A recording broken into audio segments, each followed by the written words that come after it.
Start saying by saying this one thing.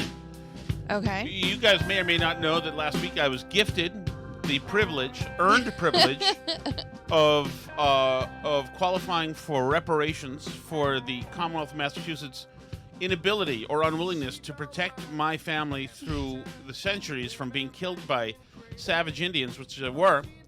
So I am now the recipient of almost $500 of Commonwealth of Massachusetts money via an EBT card. Alice was thrilled with my "Who's Down with EBT? Yeah, you know me" dance that I did for the last 3 days. And if by thrilled you mean we almost got divorced over it. Correct. I did the Running Man. I did some stuff I remember from 1991 from the OPP dance. And I was generally charming. I was elated. I was absolutely elated, Alice. Absolutely elated. Now, Was I elated? You were not elated. You felt violated. So I've learned a couple things. Morgan says congrats. Thank you, Morgan. I've been so thrilled. The only problem is that I have learned the hard way, even though I Googled a bunch of stuff, that one, you can't get cash back. I learned that. That was terrible because I bought stuff in New Hampshire. I couldn't get cash back and had to use a real card. Oh, my God. And so I should have just said just EBT. And also, it doesn't, you can't get household goods. So, I wanted Lysol and stuff, the cleaning products, and I had to pay for that. So that was no bueno. And you can't get booze, but that I knew. But you can get food. I mean, for Massachusetts, I'm surprised. You would think they'd let you get whatever. Well, what I found, since I talked about this on Radio Friday, is there's a whole culture and community of people who know how to get around everything. Well, and I assume just a black market. Oh, yeah, totally. If you find somebody else at the store and you're like, can I buy you $10 worth of groceries and you buy me $10 worth of booze and we'll just... Exactly. So we get all sorts of staples. It's funny because it just shows you how it just shows you how we're not wealthy. Because I was looking today in Market Basket in Seabrook, which is the one to go to, although it's a freaking zoo. And I wasn't sure which one... what to get, so I got some soups, but they didn't have that many soups, so I'm just kind of when you're on top of the world sometimes and you can have everything you want. You don't know where to go. No, you lose, it loses its point. If I could have it was 1995 and I could have Kathy Ireland and Elle Macpherson and all of them, eventually I think you'd be like, you'd be bored. I mean, I'd be dead, and I would have... syphilis, gonorrhea, certainly AIDS, and OD and whatever. I mean, it wouldn't last long. But I could see, now that I was king with my EBT card, which, by the way, I didn't apply for it. The Commonwealth just sent it to me and then badgered me to make sure to use it before it expired. I thought I was being... this was the summer EBT, so I guess what Massachusetts does now is post-COVID... all the kids' school lunches were made free during COVID because COVID, which, of course, then they just kept after COVID, which is all the kids get free school lunch. So because last school year we had 4 kids in the school system who were getting free school lunch, which all the kids get without applying for it or anything, we were issued a summer EBT card to help us pay for lunches during the summer while the kids weren't in school to make sure that we could feed our children, I guess, is the theory. Yes. But yeah, I guess Howie Carr has written about this in the Herald and all sorts of stuff, that Massachusetts just issued all these extra bonus EBT benefits to a bunch of people for no reason, who didn't ask for them for no reason whatsoever. And so I thought it was a phishing scam all summer. Yeah, we just thought it was I thought it was fake. And then I saw the Howie stuff. Because Tom was getting texts make sure to use your EBT benefits. And I was like, no, that's got to be fake. And then I saw the Howie stuff in the Herald. And then I was like, oh my God, this is really true. And oh my goodness, there were a couple of hiccups. But then they sent me my case number. It's case number. I'm so ashamed. Pudgy 7-year-old. My grandparents did not survive the Great Depression. The case description is Pudgy 7-year-old asked us for a cracker, so we've enrolled him into the system, and so every kid gets $120. That's $480 right there. This is what it's like to be Jeff Bezos. Well, it's funny because I You read. realize how much the cock of the walk I am in the rotten section now? There's a new air. There's a new air. So it's funny that you bring this up though, because and like the benefits, the whole thing, because it really is interesting. And I know this like sort of republicanism is out of vogue to like make fun of benefits and welfare queens and stuff, because we're now, and we'll get to the JD Vance party of like, you know, he said in his New York Times interview, like, I've benefited from the safety net and all this stuff, right? So I know this like type of Republican is out of vogue now, but there's a point at which like this stuff is actually counterproductive. Yes. I mean, like, I get it. Like, we want to have a social safety net for sure, because I agree that there are times when like people need this stuff. But I read this great study. I think it was the Institute for Family Studies. I'm going back to look for it. But basically, like, there's a whole income range where it doesn't make sense for people to work because they lose so much in benefits that they actually, it like takes money away from them to work up to like an insane salary, something like 60, like if you're a single mom, like the first $60,000 you make, it makes no sense to make it. So I want to find the exact number in the study. It's somewhere here in my notes, but I think it's so fascinating because like we talk about, and I think this is a big theme of what I want to talk about today, because I've noticed it, and I was at church today with the kids, and I was so happy because I love being at church with the kids because it's so family friendly and beautiful and wonderful, that, you know, our society is so anti-family. Oh, totally. And that's like one symptom of it. And one of the symptoms of it, frankly, is these welfare policies that incentivize families not to take care of their own family, right? Like specifically incentivize people not to get jobs, right? Like this is the stuff where the policies that sound on the surface like they're pro-family are anti-family policies. Well, for instance, today you were at church with the family. Who was I with? My EBT. VIP auto. I was with my EBT. Yeah, you were getting the brakes done on the car. No, I was with my EBT in the store, Alice. That's your new best friend. It is my new best friend. Oh, never stops giving. Is always affirming me. Didn't mind if I bought sushi. As in fact, I suggested it. My daughter asked the other day. She said, "Will we be able to get a 12-pack of Dr. Pepper with that?" I'm like, yeah, I'm pretty sure that's precisely what it's being used for.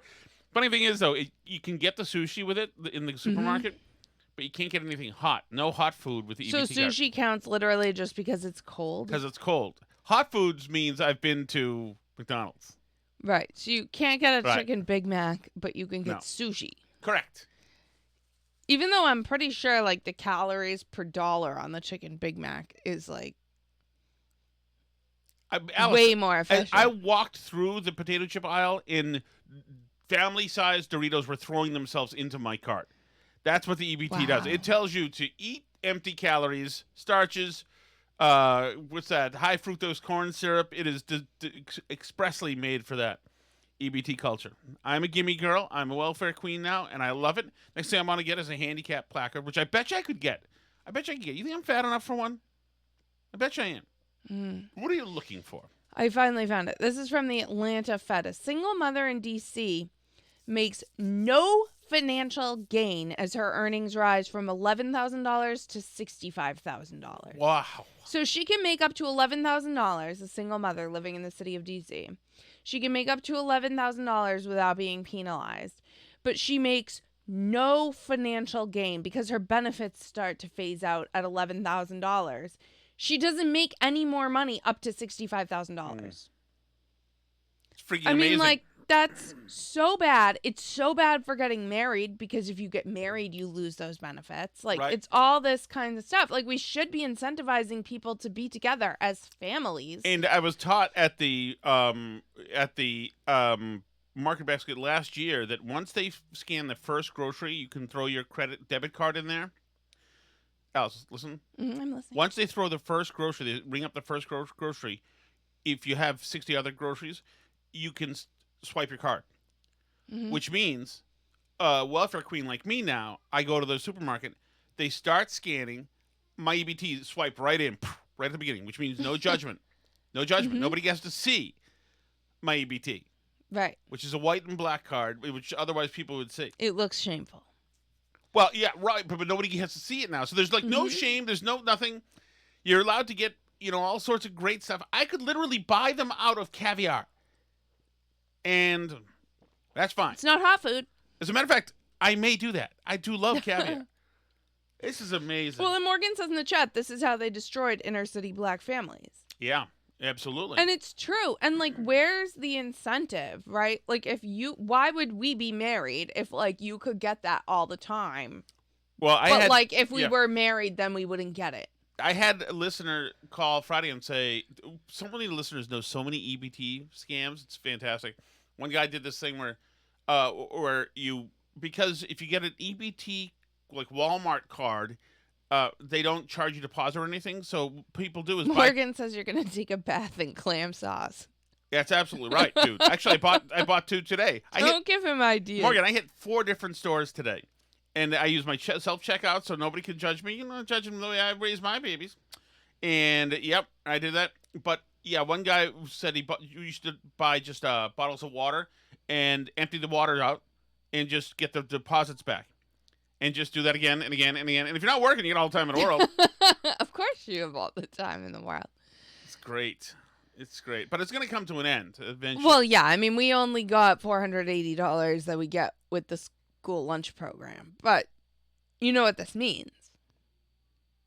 Well, what does this mean? Well, your kids are going to start growing up out of the school system. No. Well, they're all going to do the school lunch program again. Are they doing it now? Well, yeah, but you're going to run out of kids eventually. Here we go. Well, eventually, Alice, but I'll be dead by then. Who cares? I'm getting mine. No, but I'm saying, like, we should have some more kids. It means more EBT benefits for you. Well, I was told today, I mean, if I don't have to do anything, and actually, I was told that if I get a divorce from you and you're just the baby mothers of all the kids, and that exponentially improves all the money that you'd get. Well, not me, because I have an income. Well, no, I still think you. I don't. Or maybe me. I don't know. We could work. We could game the system. The funny thing is, and this is to be slightly honest here. The funny thing is, like 10 years ago. So Dave in Florida asked in the chat what you would have done if you got EBT denied, and Morgan suggests that you would have gone full Waffle House. Oh, like brawl? Yes. Brawl? Yes. Well, I mean, this opens up the conversation to different. You know what I'm going to start doing now, Alice? What? I'm going to start taking advantage of the Red Lobster all-you-can-eat shrimp promo.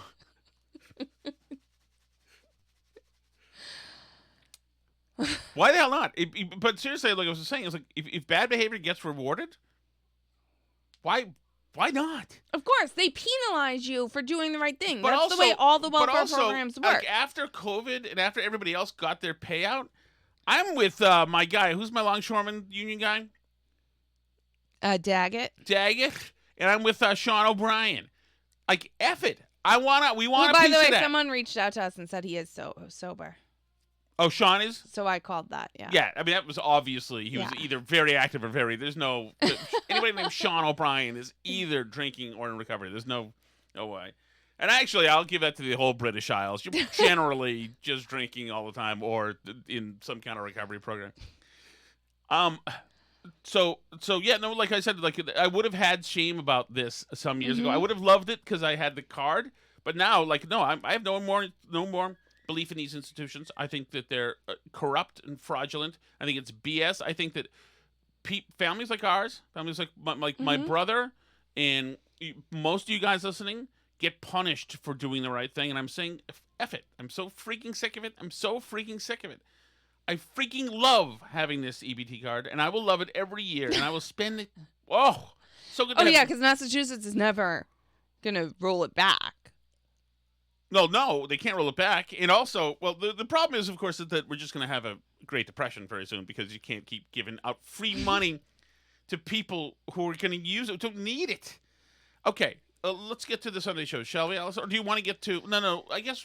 Should we do Vance at the New York Times for? So I mean, Vance did Sunday shows, and he did this huge, epic New York Times interview with like the most psychotic reporter yet, I think. Yeah. She needs to like, I don't know, shift the dial on her medications a little bit or something, because she was like aggressive, was she not? She was very aggressive, very tough. I found her kind of attractive in a dominatrix way. I'm sorry, I did. But she was what we found, and this is about really the theme of today's show is like female. Maybe women should not be in media. They can't do it.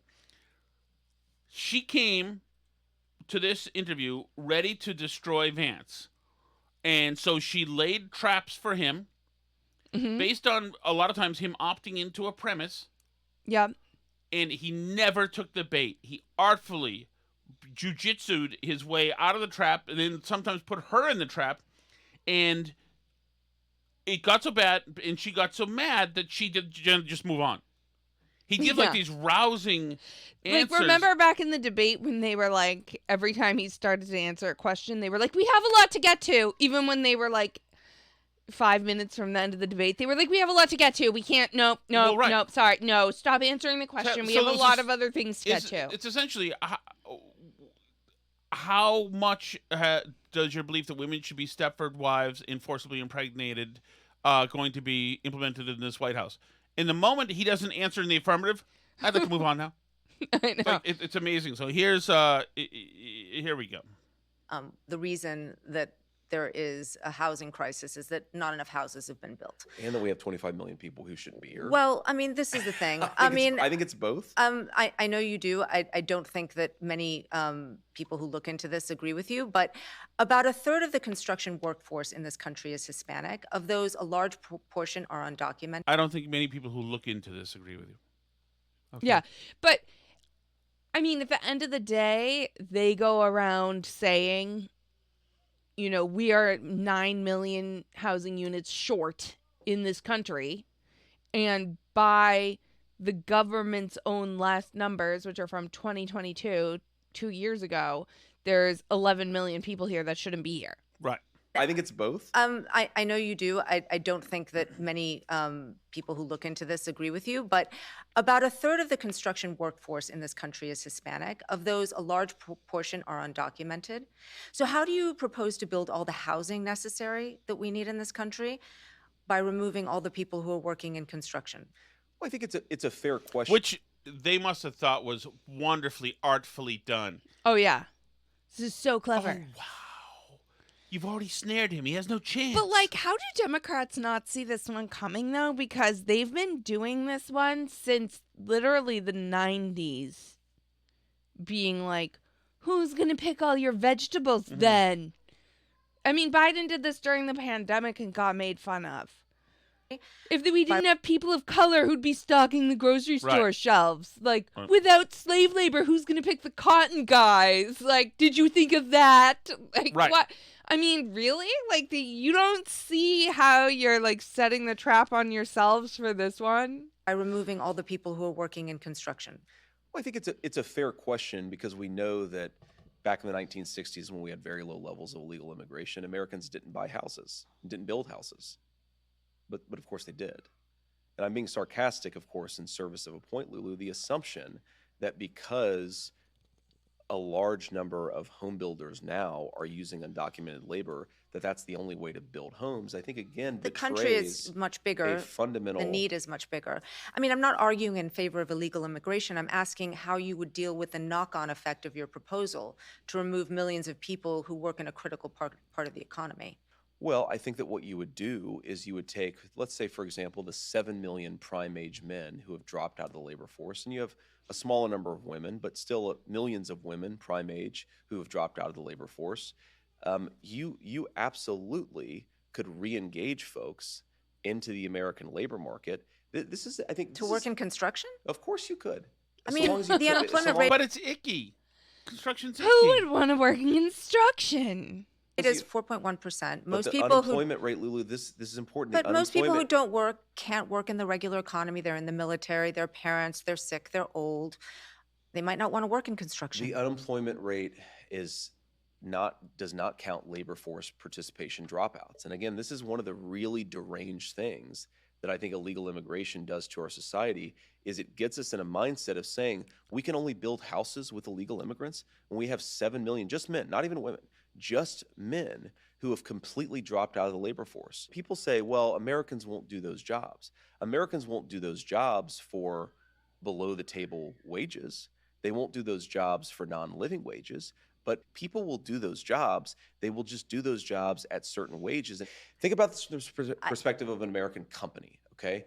I want them to go searching in their own country for their own citizens. Sometimes people who may be struggling with addiction or trauma, get them re-engaged in American society. We cannot have an entire American business community that is giving up on American workers and then importing millions of illegal laborers. That is what we have thanks to Kamala Harris's border policies. I think it's one of the biggest drivers of inequality. It's one of the biggest reasons why we have millions of people who have dropped out of the labor force. Why try to re-engage an American citizen in a good job if you can just import somebody from Central America who's going to work under the table for poverty wages? It is a disgrace, and it has led to the evisceration of the American middle class. So I have to be honest with you, Alice, and I'm sure I'm a hack and whatever.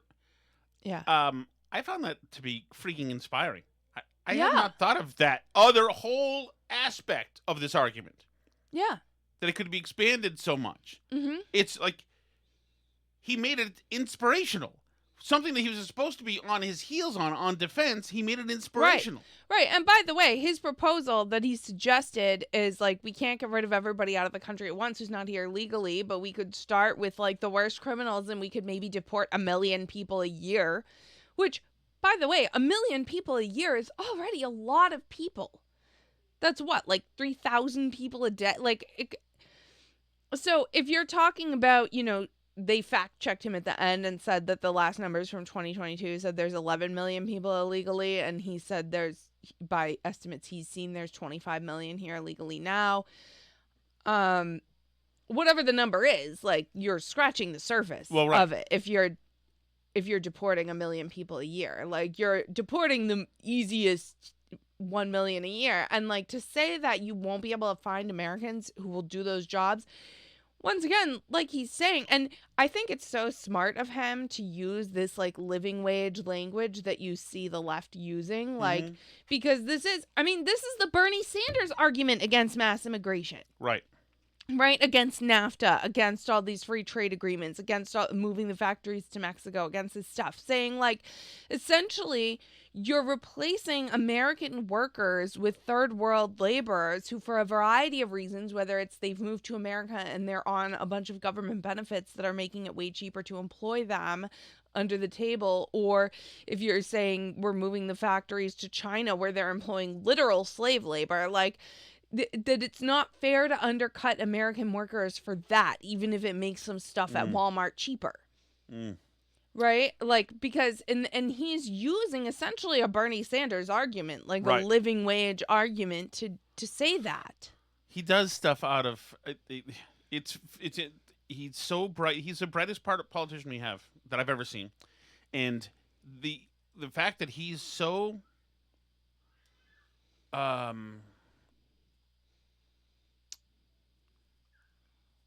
he uses imagery so well, and it obviously comes from the story. And he personalizes stuff. Yeah, it comes from the storytelling aspect of him. Yeah, we're gonna get to one of those in a second. I do think that our country has become almost pathologically anti-child.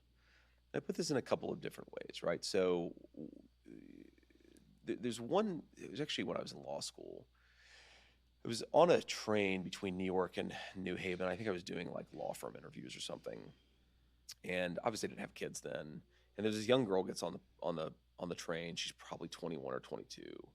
She's, young black female, clearly I could tell by the way she was dressed. She didn't have a whole lot of money. She had a couple of kids with her. And, I remember like just watching her and thinking like, this is a really unbelievably patient mother. I mean, for being literally younger than I was, the reason I sort of noticed her is because her kids, like a lot of kids that age, are complete disasters, especially on public transportation. They turn it up to 11, but she was being so patient. But then, like, everybody around her was also noticing the kids being misbehaved, and they were so angry, and they were and sighing and staring every time her 2-year-old made a noise.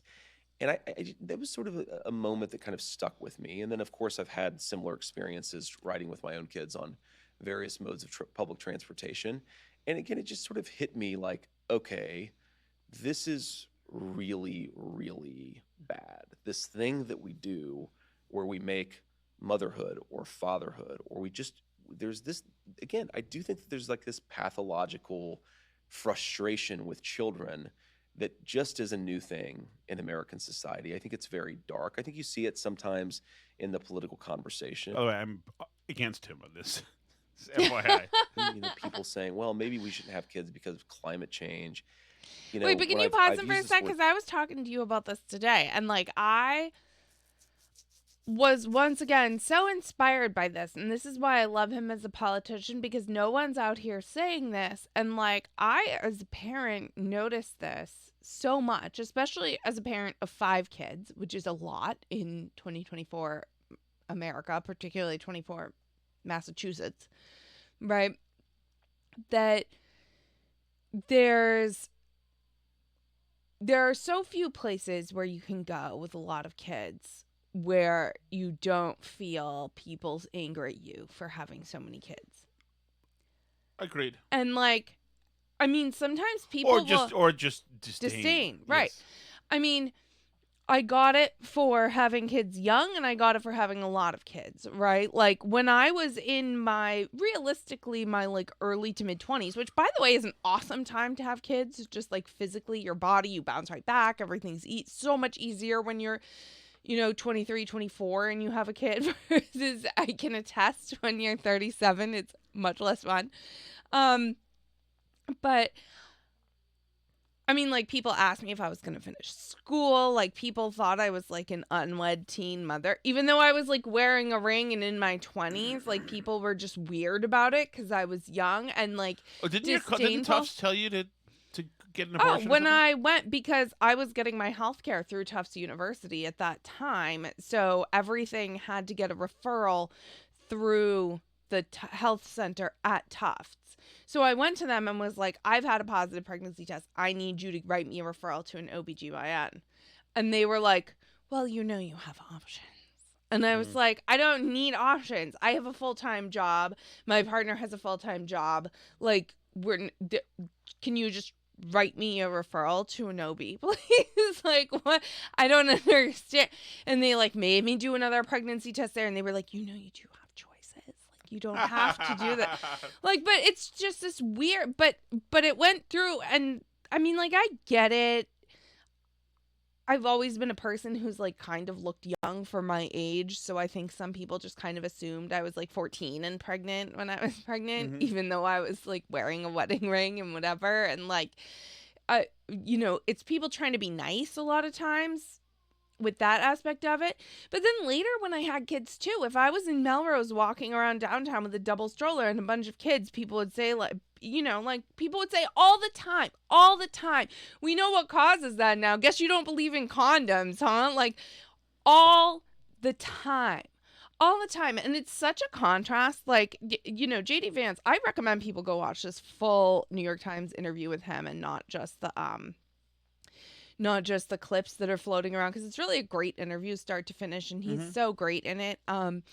But he talks about his conversion to Catholicism and how great it is, like, having a family, and like when he thought about the instability that he had as a kid, like this was what was so important to him about, like, this is what the American dream meant to him, was like having this family and this stability. Let me play a little bit more of this one, and can I finish my thought here? And I thought it was interesting that he talked about that in the context of his conversion to Catholicism, because what I was telling you today was that, like, it's so refreshing to be at church with all my kids in a big family because it is literally the only place I go in my day-to-day life. And by the way, that's the Serbian Orthodox Church. Yeah. I can tell you that I don't think at the Winchester First Congregational Church It would be the same. No. But anyway, church with the kids is the only place I go where people are unequivocally 100% without caveat thrilled to see that I'm there with a big family. Everyone. There's little old ladies smiling at the kids. They're happy to see them. They tell me how beautiful the family is, how great the kids are, how happy they are for me, how blessed I am. Like, it just goes on and on. It's like this outpouring, and it makes you realize how toxic and anti-child our day-to-day society is. Because when I'm at church for like a few hours on Sunday, I'm like, oh my God, this is what normal people are like. Having kids is great. Having kids is great, and this is like the only place you go where people act like it's great. Like Morgan says in the chat, I'm happy when I see, big families, and I'd like to sit next to a family of 10, but our society is designed specifically around not allowing that, and more to the point, people like not just like look down on you disdainfully and give you raised eyebrows on the train like JD Vance is talking about here, or laugh at you like Obama did with that guy in 2008 who said he had 10 kids or whatever. Like, it's a joke to them. They hate you, and but there's also a lot of people who are willing to just outright say it. They think you're bad for the world if you have a lot of kids, and they're willing to like come out and say that to you in ways that are just astonishing. Well, like if you ever walk around as a parent of a lot of kids, go to a freaking church, because the little old church ladies are going to make you feel way better about your life than most of the people walking around out there. It's incredible. Think it's a cruel ruse pulled on women. To say get your validation from making senior VP at Maybelline by the time you're 45, having spent from 35 to 45 with your kid in daycare for most of the day away from you, but your validation should be as senior VP. That's your worth and your validation. And that's a cool thing to do. Make sure you're super credentialed. Take one of our overrated colleges. Feel free to get knocked up in the board as many times as you need to. So eventually get your master's degree so you can get into the company so that you can, get the validation through, marketing schemes and whatever it is. And that's what it's like. It's awful. Like it doesn't matter. It's just.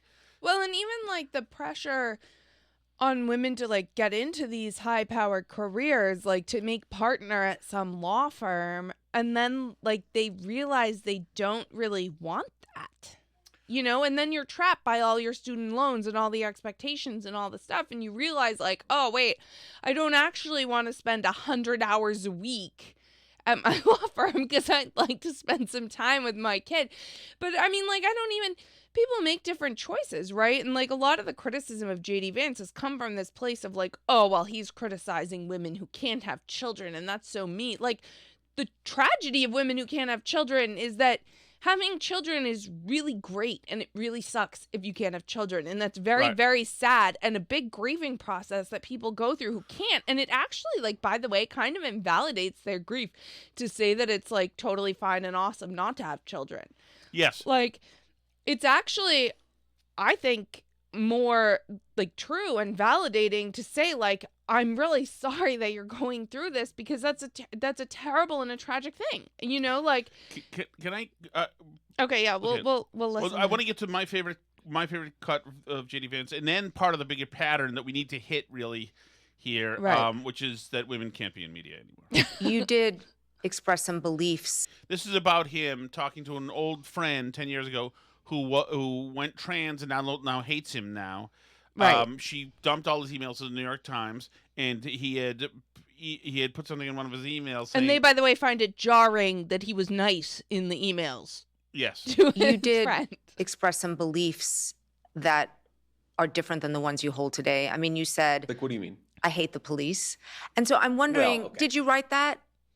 Why did you write that? What had happened to make you feel that way? Sir, first of all, have you ever said something in a private conversation that out of context wouldn't necessarily translate to a public conversation? I think 100% of people would say yes.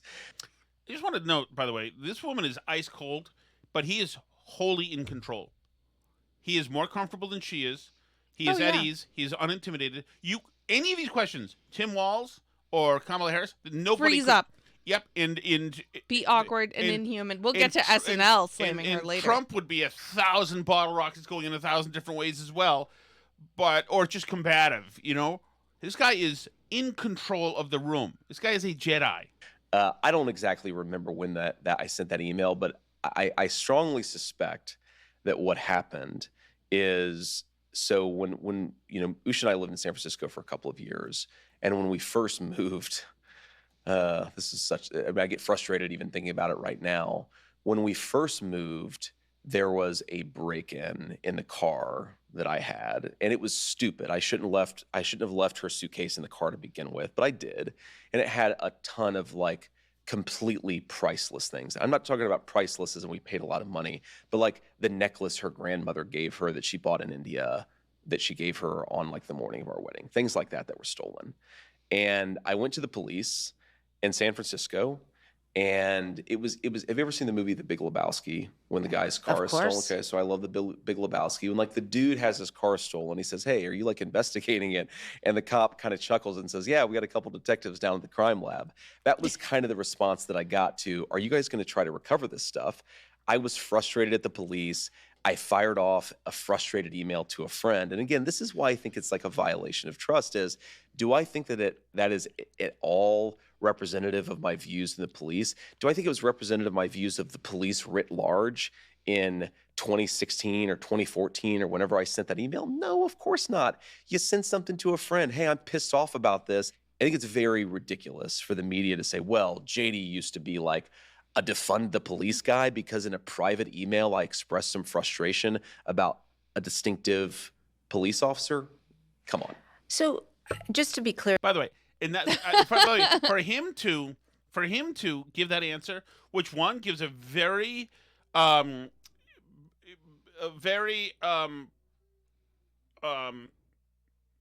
it called? People can relate to it. Relatable situation. Getting broken into and have the cops saying, it's hopeless, really.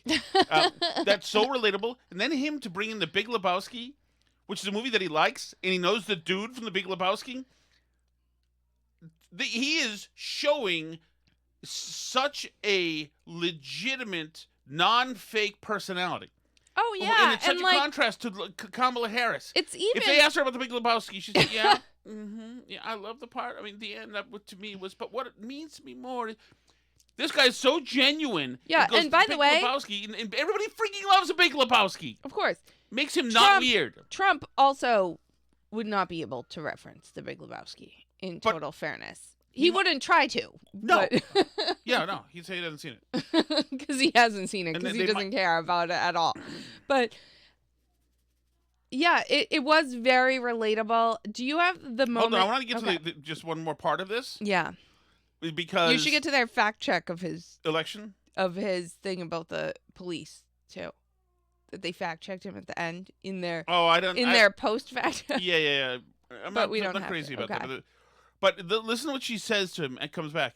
She comes back to him with some bullet points on the Big Lebowski question about police, trying to explain why she had to decimate him with such a venomous question, even though he just killed it. It's amazing. Right, and he's not upset. Police officer? Come on. So just to be clear, Senator Vance, the reason we ask about this is because it is a window into your evolving views, and that is important for people to know who they're going to be voting for. I think it's totally reasonable for you to ask about it. I'm saying the political... Yeah, you don't have to explain why you asked him, because he knocked it out of the park. Yeah, he did fine. He wasn't upset that you asked him. No. It let him riff on a question that made him look great and made you look stupid, so you don't have to apologize for asking. Now, here is her losing control, and this is the theme of today. Okay. Did Donald Trump lose the 2020 election? Let me ask you a question. Is it okay that big technology companies censored the Hunter Biden laptop story, which independent analysis have said cost Donald Trump millions of votes? Senator Vance, I'm going to ask you again. Did Donald Trump lose the 2020 election? Did big technology companies censor a story that independent studies have suggested would have cost Trump millions of votes? Senator that's the Vance, question. I'm going to ask you again. Did Donald Senator Trump lose the Vance. And I've 2020 answered your election? question with another question. You answer my question, and I'll answer yours. I have asked this question repeatedly. It is something that is very important for the American people to know. There is no proof, legal or otherwise, that Donald Trump did not lose the 2020 election. You're repeating a slogan rather than engaging with what. By the He's way, like, I am answering the question. That's why women shouldn't be in media, because she finally got to the thing that she always just wanted to say. Right. There's no proof. I'm saying. By the way, he is sidestepping the question. He's dodging the question. He is dodging the question, but he's also raising a point that she's not responding to. She's just going back and repeating her question. She's getting badgery and petty. Which is that when our own technology firms engage in industrial scale censorship, by the way, backed up by the federal government, in a way that independent studies suggest affect the votes, I'm worried about Americans who feel like there were problems in 2020. I'm not worried about this slogan that people throw. Well, every court case went this way. I'm talking about something very discrete, a problem of censorship in this country that I do think affected things in 2020, and more importantly, that led to Kamala Harris's governance, which has screwed this country up in a big way. Senator, would you have certified the election in 2020? Yes or no? I've said that I would have voted against certification because of the concern that I just raised. I think This I love. By the way, Lincoln Project said this means he's unelectable, disqualified. But you know what's By the way, you know what's and great? like, You know what's great? That he's saying it. yeah. That's why they win men, because there is a I don't give a spirit about this ticket. Well, and there's also, this cuts both ways, because the American electorate does not have a long memory for stuff. So, like, stuff vanishes, right? And in some ways, like, I wish people cared more about, like, what happened during COVID and how they masked toddlers and all this. Like, the insanity of COVID is totally forgotten. And that's not fair that, like, it's totally off the table to talk about how Biden and therefore Kamala supported, like, kicking people out of jobs for not getting a COVID vaccine or like masks on airplanes. Like, do you remember how psycho everyone was about that in 2021? Of course. Now that's not an issue. Nobody talks about it. That should be an issue, but it is not. It was a new virus. But that being said, like, the flip side of that, no one cares about that stuff that all happened in 2021, but also American voters don't care about January 6th anymore. Well, no, they because- just don't care about it. But Like, also, you said they all depicted it as this. Martha Raddatz as well. The American Capitol was under violent attack. Now that's not true. In 2001, the American Pentagon was under violent attack. yes. That's true, and so were the Twin Towers. That's Yes. absolutely true. The American Capitol was not under violent attack. I'm sorry about that. It didn't happen. There were no guns. So last thing I want to play before we get to the chat is, and then we'll do all the Martha Raddatz stuff in the Patreon because it's freaking unbelievable. Yeah, we This have a is why lot more to get women to. cannot you be in guys, media. I'm sorry. And Gwen Walls. There's like That's- so I much don't more even- Gwen there's so Walls much audio. stuff. There's so much There stuff. is a lot going Oh, on. talk about being Oh, women- and we did for the Patreon show. If you didn't catch us on Patreon yesterday, go find that, because we did in the Patreon show yesterday. We talked about the ad the Kamala team did to appeal to men yesterday. Is as our Patreon bonus show that we haven't talked about here at all either. That's also just incredible. Yes. Okay. Here's Mike Johnson and Kristen Welker. Listen to the badgering. Kamala Harris's numbers are dropping in the polls, and she just said in her own words, you saw the tape there, there is no difference between her and Joe Biden. The Biden policies, Bidenomics, all the things they champion are destroying the country, and everybody knows that, and that's why Donald Trump is elected. Republicans are going to win the Senate and the House. Mr. Speaker, we should note that FEMA funds were actually redirected on Donald Trump's watch to deal with the migrant issue. Let me ask you, you mentioned the medical records. No, ma'am. No, wait a minute. No, that's a, hold on, wait a minute. Wait, facts are important. That is a new program that started in 2020 under Joe Biden. That funding wasn't necessary under Trump's administration because we secured the border. We didn't invite illegal aliens and dangerous people into the country. That's a Biden-Harris policy, and everybody knows it. Mr. Speaker, it did happen under Donald Trump's watch, but let me just ask you about medical records. No, we didn't. Badger, No, badger, Should badger. Donald we did Trump not. release That all of is his a medical brand new records? account. Should Donald Trump release all of his medical records, He Mr. has. Speaker? He issued the records of his physicians. Kamala Harris issued her medical records as a diversion because she's desperate because she's sinking in the polls. Donald Trump's health is on display. Everyone in America can see it. The man works nonstop. He never quits. He probably sleeps 4 hours a night. He doesn't require as much sleep as the average person. He's an unusual figure. And this is the strength that we need in a time like this. We're in the most dangerous moment since World War II. You have to have strength. You have to have a steady hand. You have to have a commander-in-chief that our allies respect and our enemies fear. They do not fear Kamala Harris. They do fear Donald Trump. Mr. Speaker, that's what people are going to vote on. Just to be very clear, he hasn't released all of his medical records. He released 2 letters. Should he release the results of the cognitive it's test? unnecessary. He's on display every minute. So it's unnecessary. You concede that he didn't release his medical records. You don't want to know things like his cholesterol level, whether he's dealing with any issue that we may not know about. I need to know Trump's cholesterol level. And he also said he would relieve cognitive tests. Let me give you a hint. It's high, okay? Here's questions. He loves McDonald's. What do you want? The American people... Kristen, the American people don't care about the cholesterol level of Donald Trump. They care about the cost of living and the fact they cannot pay for groceries because Kamala Harris and Joe Biden's policies have put them in that situation. The medical records are irrelevant. Let's talk about things that the American people care about. That's why Donald Trump is surging in the polls, because he's doing that on stages, in interviews, nonstop around the clock, and Kamala Harris has done nothing. Every time she talks, her numbers go down because she is uniquely unqualified to be the commander-in-chief at one of the most dangerous times in the history of the country. She tries to jump all over him about 5,000 times, and we'll have more. The Martha Raddatz thing is incredible. He's also not wrong that she's been on a media blitz and her numbers have fallen. Then latest NBC poll that they released today, this Sunday, that I'm sure they didn't want to release, but they had to, has the two of them tied 48-48 nationally. I know. Oh, no. There's some great polling for him. Much better for him. That's not good. So, I mean, and Nate Silver is essentially saying, yes, the polling's been good for Trump. The whole election is still a coin flip. It which totally is. True. There's an interesting question. It might be the Ipsos poll that said 56% of Americans, the most important issue was the border. 56% of Americans, the most important issue was abortion. So it's like, that's going to make for something very interesting coming up. Sorry I'm late. I'm listening Morgan. to the... Oh my gosh, I'm listening to it right now. Steve from Gloucester, you are the most obnoxious person on the planet. Oh, no. Just go... What? I know you can't go back to KMS. What are you going to do, dude? Like, oh, you're just the fucking worst. I knew that was coming. I can't even. Morgan, by the way, I heard I'm a defender of Steve from Gloucester. Morgan, I got to tell you, I haven't heard you. I heard that you kicked ass in KMS. Manners had a good word for you, a good word about your performance. He was on there for an hour or something. Not KMS, on one of the network shows. So I got to go back and find it. I'll find it today, as a matter of fact. Ready, Alice? I'm ready. Ooh. What?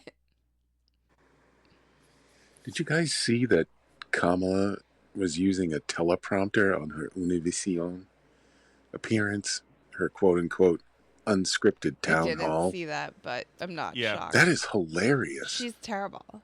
They even caught it on camera. Yeah. It's a controversy. No es bueno. Huh. No es bueno, Tommycito. I know. Alicito. They're claiming, Alicita, they're claiming that that it didn't happen, and there's a Twitter feud about it that has been. Either way, I think it's funny because either way she's terrible. She was terrible at that. We don't have enough time to play that stuff, but she was absolutely terrible. She's bad, and I think we should play the SNL skit, the Family Feud one about her too. Yes. In the Patreon show. Hey guys. Hey. Andy in Cambridge, 5 minutes east of the Phoenix Landing. All right. It's been a wicked long time since I've heard the Burn Barrel play Florida Sun, and if you're taking requests at the bandstand, then I would ask for a little more Florida Sun. Cheers. That's a Jane Keep up song. the good work. Well, that wasn't on Burn Barrel, though. That was the... Oh, it is? No, we use that at the end of the Patreon you're show right, you're right, usually. you're right. Well, thank you. It's a beautiful song. She's got a beautiful voice. She really does. She's great, yeah. So my feeling is that you've got a beautiful speaking voice and she has a beautiful singing voice. Is that okay? Or am I in trouble? I mean, that's nice. I do think I'm a good singer also. Sure, but you're a voice chick. It's no good? I'm trying to tell if I'm being insulted. I'm Oh, not hell sure. no. Of course not. Fritos and Doritos are my go-to snack chips as well. Fritas? And sometimes Toss-to-Toss. I like those. Toss to Especially toss. if you dip them in tzatziki sauce for a little Greek flavor. Well done. That's, of course, a Fritos. reference to All You Can Eat, where I mispronounced Fritos. Frito-Lay. By the way, we'll be doing another All You Can Eat, and we will play that I have message. a lot of All You Can Eat. Fritos. I have a lot of What All are You Can what's Eat wrong to with talk you? about. I didn't even get to talk about ube roots. Hey guys, it's Dave in Florida. Hey, Dave. Hey, Dave. I'm in Pinellas, so we got kind of booted by this Of course. storm, Milton, and we're all right. Just lost some fence and trees and silliness, but anyways, my wife works for one of the larger hospital systems in this area, and she's in management, so she's a lot of logistics kind of BS. Mm-hmm. And as part of getting these nurses into work, there's such a fuel shortage because we got a million people living in this little peninsula, and gas didn't start flowing until today, Sunday. But in order to get the gas, the hospital went through the process of making sure that all potential people coming in, they had special trucks to fill up for these nurses and healthcare workers that wanted to come in and had to come in to treat patients. And it's a great idea, and they lined it up. They got everybody all set up to go, and it was on a manager approval because they had shifts on and all this. And then somehow FEMA got word, and it became an equity thing. Anybody who works for this organization now can come and siphon gas out of this process. So it kind of puts it all to moot. Holy But frig. it kind of shows how, just leave it to a good system, a good local system to put it together. And the feds are going to come in and, in the name of equity, throw water on it and just mess it up. So Holy hopefully frig. that changes. And love you guys. Have fun. Bye. Dave, I'll try to remember to play this on my radio show tomorrow. And if you have any documentation on that, if it exists, please, I'd like that. That's frigging. Yeah, that nuts. should be a news story in itself. Isn't it dangerous for Dave to say that? Yeah, it's dangerous misinformation. It's dangerous Sorry, misinformation. It's hampering efforts, rescue efforts, by the way, we're told. Not allowed to do that.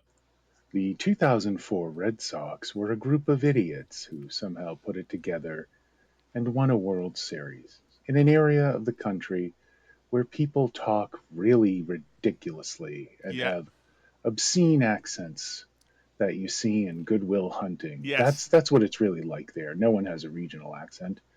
I was born in a petri dish and raised by people who attended the Columbia Dr. Cheswick's been on recently. Broadcasting Yep. School in Missouri, and I have vocal fry.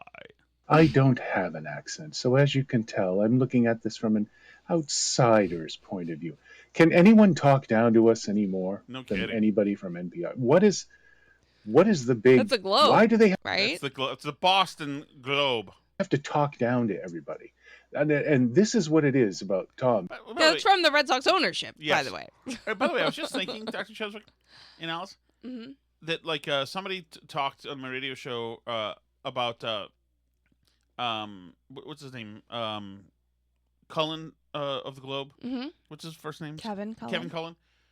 Like, can you imagine a guy still works for the Boston Globe who lied in the newspaper repeatedly about being on scene at the Boston Marathon bombing, in which Bostonians were killed and Boston was sheltering in place after a terrorist attack by these. Like, you still pay this guy? Right. Like, what's sacred to you if that's not? Well, and then obviously recently where he helped a woman kill herself for a story he was writing. Like, do they never learn? I just don't. They're insane. You were right about Kamala's campaign. the more they try to normalize themselves, the more they're talking down to people. Yes. Because they can't relate. And when you can't relate, like you said, you just wind up sounding like an a-hole. Right. And talking down to people. Mm-hmm. God. I mean, I get it. It was a huge thing. Coming back from down 3 games, winning the World Series, never happened before. Should be celebrated. But I mean, to couch it like, oh, I'm this outsider who was born last year. Like Peter Rabbit could have put together a better perspective, I think. And he doesn't even know who the Red Sox are. Right. He's been to a game, I can't stand being talked down to, and I absolutely hate it. I hear you, Dr. Jeff. That's why I hate a lot of politicians. They don't talk to you, they talk down to you. No, you're absolutely right. Wow, that was great news last week on the Burn Barrel to know that Steve from Merrimack was married. I know that he had spent years dating girls, dating guys. What? And he just couldn't find that special someone. So when he started dating that blow-up doll years ago, I was kind of hopeful that things would work out. I don't think that's true. So to know that he finally tied the knot, that's a good thing. That's love right there. And, I don't think. Now he has an object in the room that can stand his presence for more than 5 minutes. I mean, I don't think this is what more can you ask for? So good job, Steve. Congratulations. I hope you and Blow Up Doll from Merrimack, I don't think... have a great life. Congratulations, buddy. Salute. I don't think Steve from Gloucester has let it go, Alice. Let it go. I think Steve from Merrimack also is married to a real woman. I also think so. I'm not. I just, Steve was saying that none of this, Steve from Gloucester was saying none of this, bothers him, and it's all, I hope that's all true. Of course. And you're fine, Steve. The saddest thing to watch is when someone is slowly passing away as their life ebbs away, and they just slowly move on to the other side. Except I love that it's happening to Kamala. It is. Things are definitely trending Trump. Well, yeah. So there's definitely vibe shift. I know that, Nate Silver has said, it was a toss-up. It's still a toss-up. And people have been throwing around this image of, the blue dots and the red dots. And, can you tell if it's 55% red dots or 55% blue dots? Right. You can't really tell because for most people's practical purposes, a 55% chance of winning or a 45% chance of winning are not that different. Right. Unless you're, a gambler and it's happening a bunch of times. It doesn't really, Yeah, it literally could be an abortion election, or it could be a border election, or an economy election, or, it could be any of these. G'day, Tom and Alice. Jamie from Down Under Jamie. again. Hey. Thank you for your kind words, Tom, trying to get me over there on a citizenship via marrying someone from church or one of Alice's. Dude, Jamie, we had this kid right around the time the Swedish nanny got killed in the alley in Boston. You'll just Google it, you'll see it. Why do you go back? In 1995. Oh, right around the time of the Swedish nanny murder. This kid from Australia came over and worked at the front desk of the hotel with a bunch of other people, the hotel I worked at. Mm-hmm. He slept with every female employee of the hotel in 1 month. They all just loved him. And it was all Everyone accents. loves an accent. And honestly, first of all, they're like Americans and not weird like the British. Or anybody in British Isles. Well, girls love bad boys, and the British shipped all their bad boys to Australia. Well, great point. But also, the accent. And then the Crocodile Dundee movie was out. Sure. All that stuff. Yeah. Your history is comprehensive, Alice. There's no doubt about that. And the America's Cup and... But here's the thing. Everything I know about Australia in one podcast. Olivia Newton-John happened at some point. And Mel Gibson. Right. Well, here's the thing. Is that Australians, the accents, and Jamie's broadcast partner, Jackson, has a retractable accent. It goes away. But the accents are, to me, are the most you're up for a good time accent. Do you like Australian accents on girls? Freak, yes. But with guys, could I might, What about the like New Zealand ones, like the New Zealand Prime Minister who wanted to lock everybody down? Is that Jacinda? Oh, yeah, I am into her. I am into definite fascist chicks. Absolutely. You know what I'm also into now is a girl from the Young Turks who's now like Anna Kasparian. Oh, Anna Kasparian. She seems like she'd want to like attach like battery cables to me. Not that I don't think I'm into that. Go ahead, Jamie. As family members, that's a great way to do it. I'm kind of working in the background, doing my own way, trying to get over there in the college soccer world, what we call football over here. Quite a good coach over here, actually, and I'm making my own plans to get into the college soccer coaching world, hopefully in the next 3 years. So maybe, depending on how this election goes, you might see me over there in the next 3 years. But the main reason for my message is I got to defend my guy, Steve from Merrimack. Steve from Gloucester calling himself involved, pretentious, coming from the guy who tells everybody when he's leaving, when the pressure got on him in the Minifan world, oh, I'm leaving, I'm not handling this, blah, blah, blah, and did the same thing with the chat when it started to come for him. Yet that time he hasn't left. He still leaves messages even though he's leaving, so that's confusing. No one wants his messages, really. I like to think of the like 1950s movie illustration of the message in the ire going from Belfast. Where's Belfast? Is that Australia? That's Ireland. Oh, no, I'm okay, pretty forget sure. it. Bath. No, that's not. Where's Bath? England. Okay. Australia has a B word place. Banff. Where's Banff? That one I don't know. I know Bonn? Sydney. The Beatles did a show from this place in Australia with a B. I don't know. Cities. I'm not great with Australia. Biggest as cities. You can obviously tell. Perth. Is that a Perth B? is. I think that's like where Menners is Brisbane. from. How about Perth. Brisbane? Brisbane's one. Here we go. All right, there you go. It's Brisbane. Okay. Although I think I meant Perth. The people who were talking about the chat. But I like the idea of the message, the ire-filled message going from Brisbane, Alice, through the Indian Ocean, through the continent, etc., wiggling its way, through the Mediterranean. Is that how it works? Yeah, I guess so. You'd go left, right? You wouldn't go right through the Pacific Ocean and through the mainland of the States, would you? I don't know. Where's the Great Circle Jamie, route? let us know which route your chat messages take. Messages, really. Like, I think the people who were talking about the chat being kind of boring, we're only really talking about his messages. He's cottoned on to being a hardcore Republican now, mainly because he really has nothing else. The whole Italian thing that he had going with Kirk in the Minifan world now a hate crime. Wasn't really taken, and no one was really buying it. So now he's a hardcore Republican just to try and blend in with the conservative world, but kind of see through the fakeness of that. But I'll defend my guy Steve from Merrimack. He's a good bloke, leaves funny messages, leaves funny jokes, kind of gets it, is a conservative. But Steve from Gloucester just is pretending, and it's very obvious to see.